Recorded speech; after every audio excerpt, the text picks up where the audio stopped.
I've spent 6,000 hours playing F1 games and career modes since 2010, and now we know in 2027 EA is going to be returning with an all-new F1 game that they say, quote, will mark the start of a new and more expansive F1 experience. So, coming from a hardcore F1 career mode merchant, clearly, what are the things I would change about the F1 game going into 2027? I've got 12 key areas and ideas to discuss today. They're all going to be timestamped, so if you want to skip ahead to one that really piques your interest, then definitely do so. But we're going to start off here with number 1. So this is going to be about the foundational building blocks of the entire game and the database. I think they need to make it completely modular on a foundational level for the game's database and the career mode. What I mean by that is taking massive inspiration from their, well, past competitors, F1 Manager and Frontier,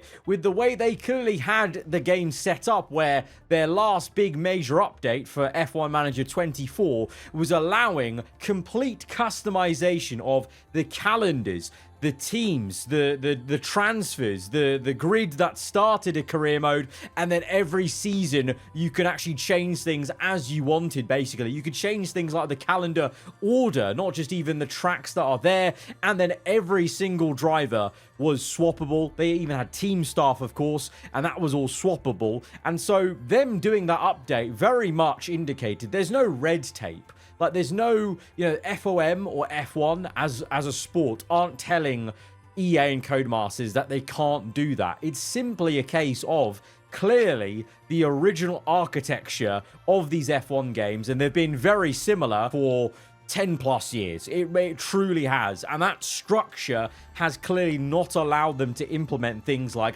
a custom calendar order, the ability to in-game have a menu where you can move drivers around in the database like they do in their colleagues, the EA FC game. For so many years, FIFA, I remember when I used to play FIFA all the time, you could go in there and you could just make every single transfer you wanted in the database and then play the career mode off that custom database that you've made. And so it just gave you so many different possibilities of how to play. And then for F1 specifically, the nature of going to different tracks, having the ability to season change that, I think fundamentally that just gives you so much infinite extra gameplay possibilities. Oh, and I almost forgot, part of those building blocks things is also the ability to leave your created team. I think that's also another thing that we've not been able to do so far in my team because of the way the architecture works. I think the game literally could not figure out to move over. Like, they've separated in the architecture driver career and my team, and there's no way that they can meld them together right now as it is. And I got this sense that, having seen what F1 Manager did with that update that allowed you to do it natively in the game with menus, no mods, literally console players could do it. I think that's maybe woken them up a little bit. I was very critical about that update happening, and then we're over here with the EA F1 game not able to do any of that. I have a hunch, and I really hope that part of this new expansive F1 experience and having a year out to kind of rebuild the game will include rebuilding the building blocks that this game is made on. Number 2, just like the previous point, really kind of on the theme of rebuilding, is rethinking all the limitations we have on the actual driving gameplay right now in the F1 games. Number 1 was more about the outside stuff, away from the track, changing all those things up, allowing us to have customization there and play the game how we want. Well, here now, talking about the actual on-track stuff, because I think a lot of criticism that was valid for F1 25 was, although there was a lot of new stuff coming in, a lot of people were disappointed that the actual gameplay driving experience had not changed a lot in F1 25 in terms of so many limitations that we have. I think we need to rethink all those. And what I'm talking about is stuff like manually driving down the pit lane, simple things like lapped cars under a safety car unlapping themselves, AI being susceptible to penalties in the exact same way a player can, a la how they have done it in other racing games, where they can get track limits warnings, they can get, full-on penalties properly for, crashing into people. Right now, it's very random. AI can get penalties, but it's very, very rare.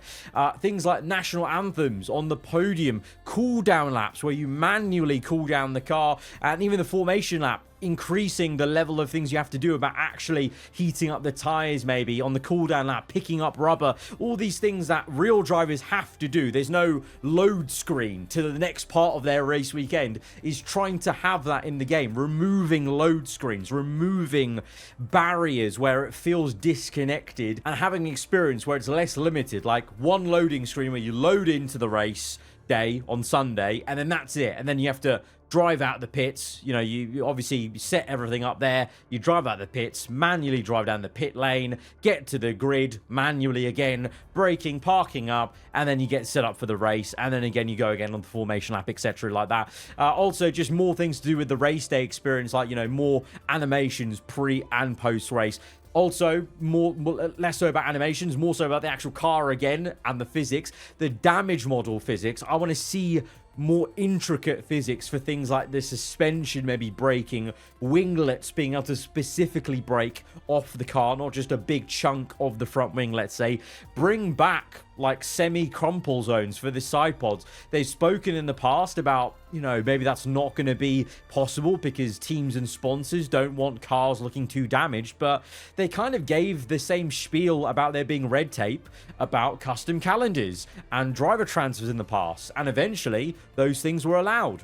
F1 Manager showed you could definitely do the custom calendar thing. So I want to push the boat and push out how much of it is red tape, or how much of it is they just couldn't do it because of the original game architecture and the way that game worked. Maybe we can have better damage systems where the cars feel actually like living prototypes that are very sensitive to damage and are very sensitive out there on the track. It's a big part of Formula One, especially in the wet, taking care of the car, or, you know, just now, Qatar, we saw this talk about curbs, you know, maybe damaging tires, stuff like that, having it a lot more in-depth when it comes to the driving experience, so you feel like you have got more control of the car and what's happening, and it's not just bound by these limits of I drive into the pit lane, oh, okay, it's AI control.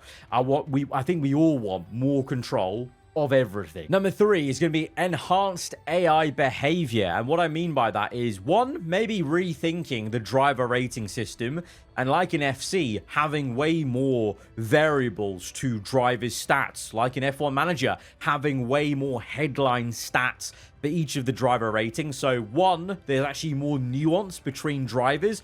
Potentially, could we get things like personality traits in the drivers that actually, you know, change the behavior of how they drive? But having those different stats as well, I think will also lead to a more realistic and fairer overall rating system. Because right now, things like experience skew the driver rating way too much, when it's clear some of these rookies are already now getting to, you know, being better than some of the other drivers on the grid when they've got more experience. So I think there needs to be a rethink of that. But having things like personalities and having behavior reactive to things like title battle context. You know, in the past, like one of the earlier F1 games, I think F1 2012, there was a bit of a notion that when you became a rival with an AI, it did feel like that AI randomly got quicker. I kind of want to see that return. I think we've lost that a little bit, of having specific things where if you get into a rivalry, all of a sudden that guy's like, you know, 2/10 quicker. That would be great to see if you're in a title battle with someone, or maybe their contract is in jeopardy and they're trying to impress more, so they're more aggressive with their moves, things like that. Actually really getting to the nitty-gritty of what might motivate a driver to drive a certain way, more aggressive, more, you know, balls in the overtakes, or equally the other way around, more timid. Maybe they're nervous, maybe they're not comfy in their new team and they're taking a while to get used to things. And on top of that, that then plays into, we need to see way more AI mistakes and having lockups, car failures also happening, where it's not just an engine failure, it might just be a battery failure. I don't think the AI can get a battery failure or DRS failure in the same way a player can right now. I want to see those things again crossing over, like I said with the previous point about AI getting penalties. I think we just want to see AI being able to have the same stuff that we get, so that it's actually a fair play field for everyone, so it feels like an actual living grid of F1 drivers in the career. Basically having even better AI from where we are is definitely something that I would like to see them do in future games. Number 4, casual online game modes. Now, this is going to be really my only multiplayer idea, because I'm going to be completely frank with you guys. I'm never going to play multiplayer as many hours as I do with career mode. I just don't have any interest. I don't have any interest to play it competitively because I don't want to sweat hours. I'm kind of very much with the casual player that I want to, for online, I want to be able to hop on and just have some fun. And I think that's honestly the direction they also want to go with the game in 2027, because in the press release they did mention the new wave of F1 fans and wanting to try and tap into that and make a new game experience that encompasses enough for the old F1 fans but the newer ones coming in. And I think a big part of that is they need to find a way to get those people on the game and playing, you know, quicker, smaller experiences where they only have an hour after work, or they only have an hour after university or school or whatever it be. And yeah, maybe on the weekend they can play some career mode, but maybe in the week they want to hop on quickly for an online experience. They don't want to sweat hours on hours. They don't want to get all too nerdy about setups and all that. They just want to have some fun, some good old casual fun. And I think this is something we've been banging on about for years and years. But again, going back to point one, I don't think they've had the architecture to implement this, but having casual online game modes where you can make a lobby and you could play around with the grip levels. Like, how fun would it be if you guys have watched my videos where I've done no grip challenges or with the damage model? You know, if you could do that against real people and you all have the, you know, hilarity of trying to survive a 25% grip F1 circuit, you know, try and get to the end of one lap simply, or maybe it could be engine speed modifiers, 200% engine speed modifiers for everyone. It could be fun games like the curbs are lava. You touch the curbs and the car DNFs. You know, it doesn't have to explode, but it DNFs. So you have this kind of new experience of all trying to trundle around just on the tarmac. Even simple things like, you know, take in case and put other games like GTA or stuff, do some, you know, festival or seasoned modes where they skin the game. So I'm talking about things like snow on F1 tracks. Could it be a simple case of skinning the tracks in snow and then reducing the grip and just giving us a fun little different experience? Things like tire wear changes as well, you know, being able to do a challenge with other online players where the tires only last 1%, and actually having the ability to not only do that against AI with mods, doing that with players on console against each other. How much fun would that be? Like, it'd be because I know clearly so many people enjoy watching those kind of videos from myself and other creators. How fun would it be if you guys could actually do it yourselves on a console against other people, against your friends, against other randomers, and have a real laugh, all just struggling with these different multipliers or effects and stuff like that. And away from the crazy Xenia ideas, also some simple things like in Grand Prix mode, again, this is to do with the architecture of the game, why can't we just do a custom Grand Prix grid?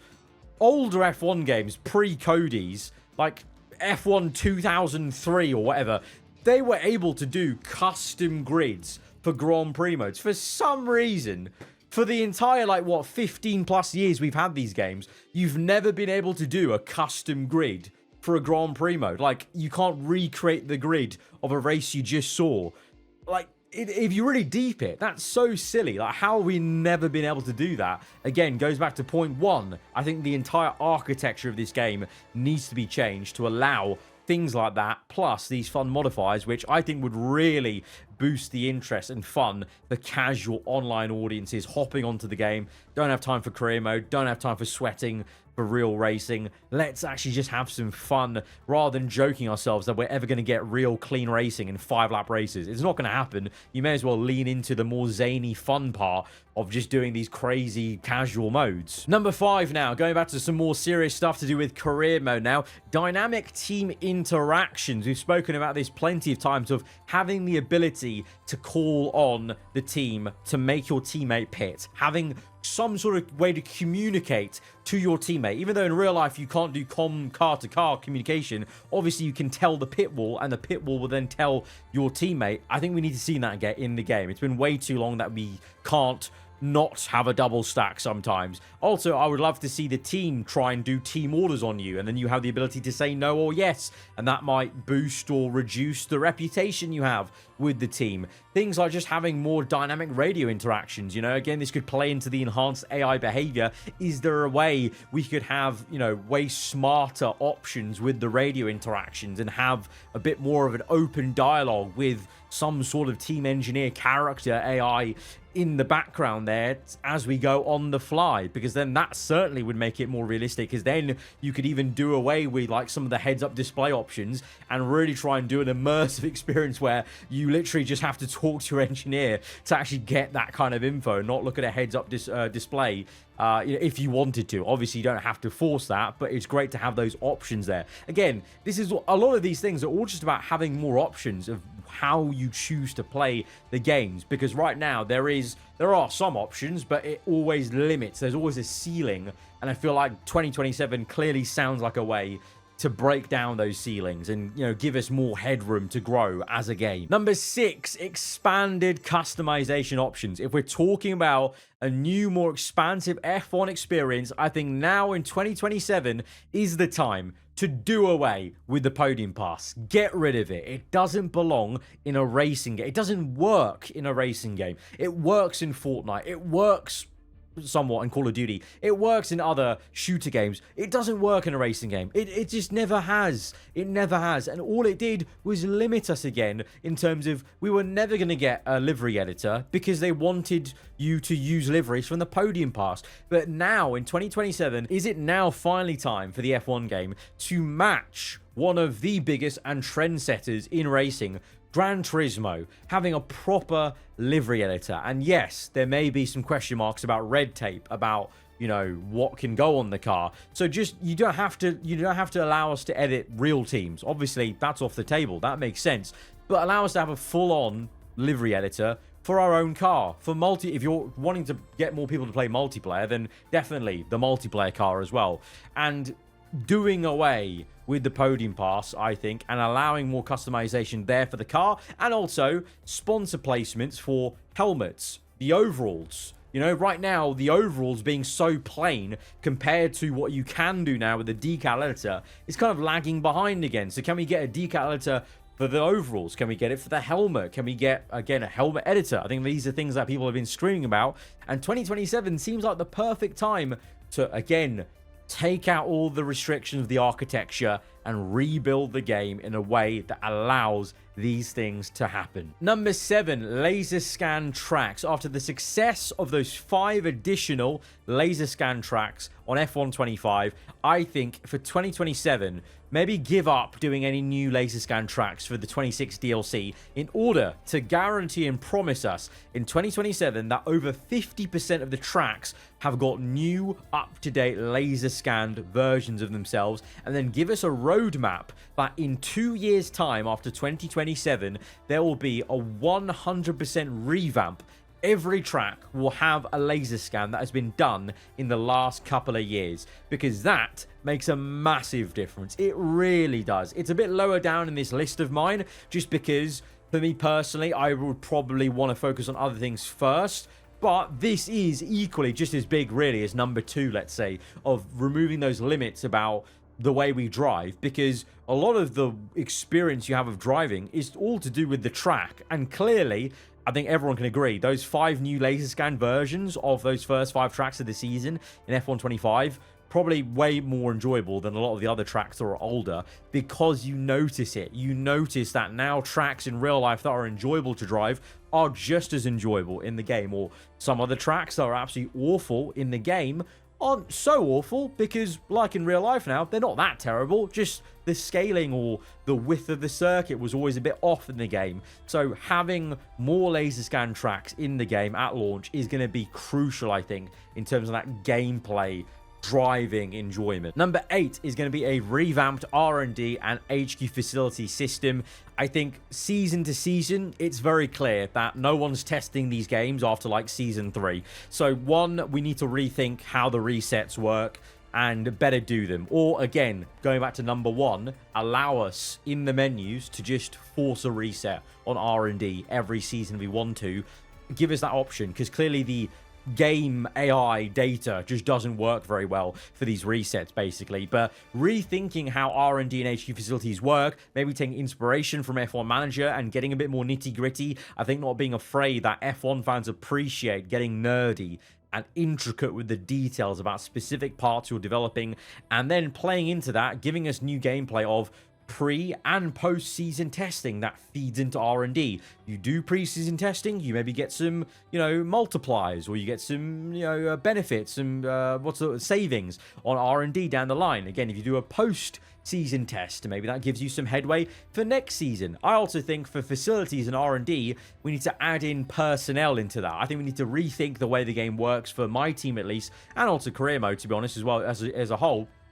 Get team principals, head of aero, head of personnel involved, like in F1 Manager. Have these extra staff members that we can sign, because more so than ever now in Formula 1, even casual F1 fans are aware of more staff members in F1. It used to be everyone focused on the drivers and the car, but now I think more and more we're getting more access to the team members on media, and you kind of know a lot more names in the paddock, and I think that should reflect itself in the game of get these guys involved, because also that gives you more gameplay with contracts to work out. So also, if you sign a better head of aero, that give, let's say you signed Adrian Newey, that gives you a multiplier boost on R&D earned, and it gives you a better way to make the economy work of getting upgrades, or gives you more reason to spend money. That's also a major problem right now in the games, is you can very easily rack up like over 100 million in the game and there's nowhere to spend it. I think we need to rework the economy of how that works and actually give you more things to spend the money on,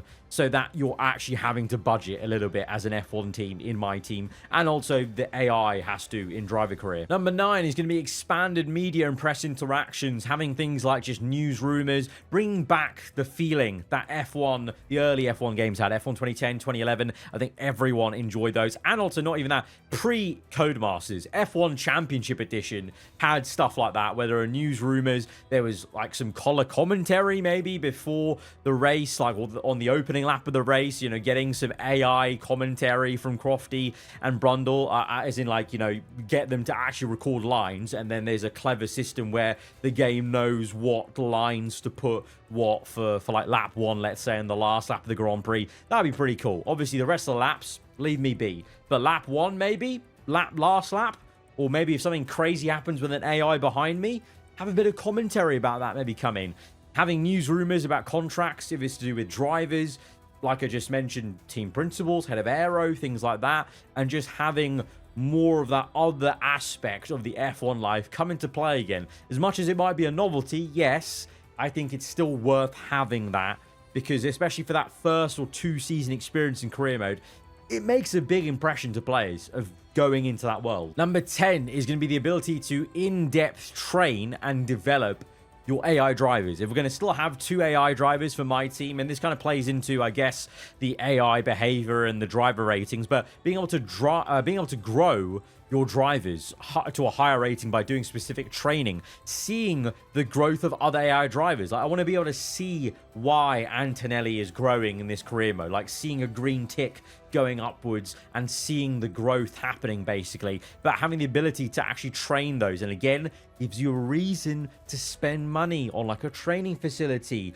on other things to try and boost your drivers. And having development of junior drivers could be a really big thing, because that plays into number 11 is Formula 3. Having at least the driver pool. Don't have to have F3 in the game, just give us all the drivers licensed in the driver market, because then we can do junior driver development. We can have reserve drivers signed into the team maybe, so you have 3 drivers to sign. You could do academies, and that again I feel like is impossible right now with the architecture. But if you rebuilt it and allowed us to move those things around, surely that would work in a future F1 game where you have this much bigger pool of 30 plus drivers to try and sign in the driver market, thinking things about reserve driver, academy roles for those drivers, and just having more progression for junior drivers, because it's very apparent that, yeah, again, no one tests these games after season 2 and 3, and it shows because the driver pool is so limited after those seasons. I think having more drivers like that and past drivers like legends would be awesome. But I know those things, when they're not in the sport anymore, is a bit of a licensing issue. You literally have to do a deal with that driver individually, and sometimes they actually don't want to be in the game because they don't care, because they're too old to care about a video game. So that's fair enough. But having F3 totally licensed, they had some icons, so surely that paves the way for having a full grid of F3 drivers in the market. And finally, number 12. This always seemed like a very far-fetched idea, but now clearly, if they're talking about a new expansive F1 experience, this is the time now. This is the moment to do this idea. Season to season, car parts changing visually, I'm talking about, on the My Team car at least. But even the official teams, maybe getting them to sign off on things and agree to this concept of basically make 4 or 5 different front wings, rear wings, side pods, barge boards, floor elements, engine cover elements. Make 4 or 5 generic body parts for all those things. Sign them off by every team if we can, or just get them signed off by FOM for that. And then have the ability that when you make upgrades, they change. The front wing changes its shape, so it goes from like a curve like that to, oh, it might be more of a straight front wing, or the side pods go from, like, you know, more of a curved in Coke bottle shape to more of a tunneling effect. Just having that difference where season to season, not only am I seeing difference of performance, but visually the car itself, not the livery, the car itself looks different.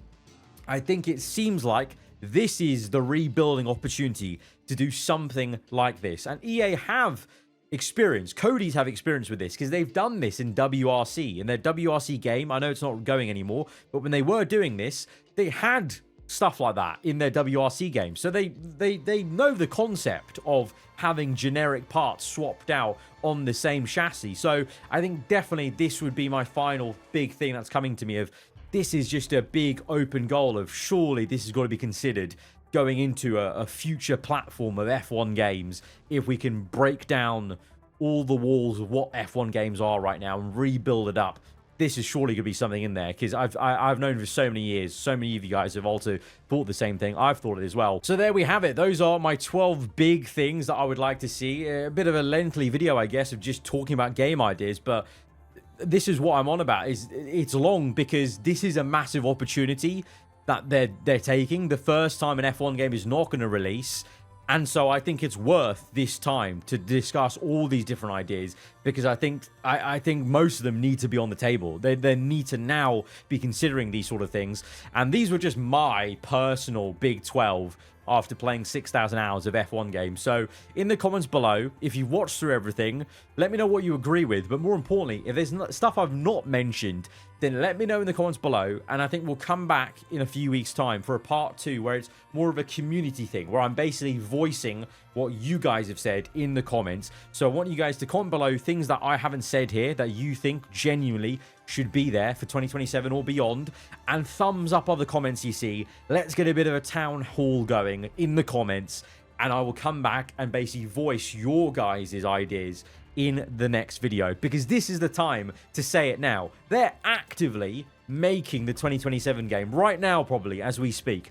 This is the time. This is the best time to say it right now, because they've got a whole year. Stuff we say right now could actually make it into the game, I think, because there's enough time. There's a year and a half to go till the 2027 game drops, probably. So this is the time to say it. So yeah, let me know in the comments below if you've enjoyed this video and hearing my thoughts on where the F1 game should go. Then be sure to hit the like button, and I'll catch you guys around. Goodbye.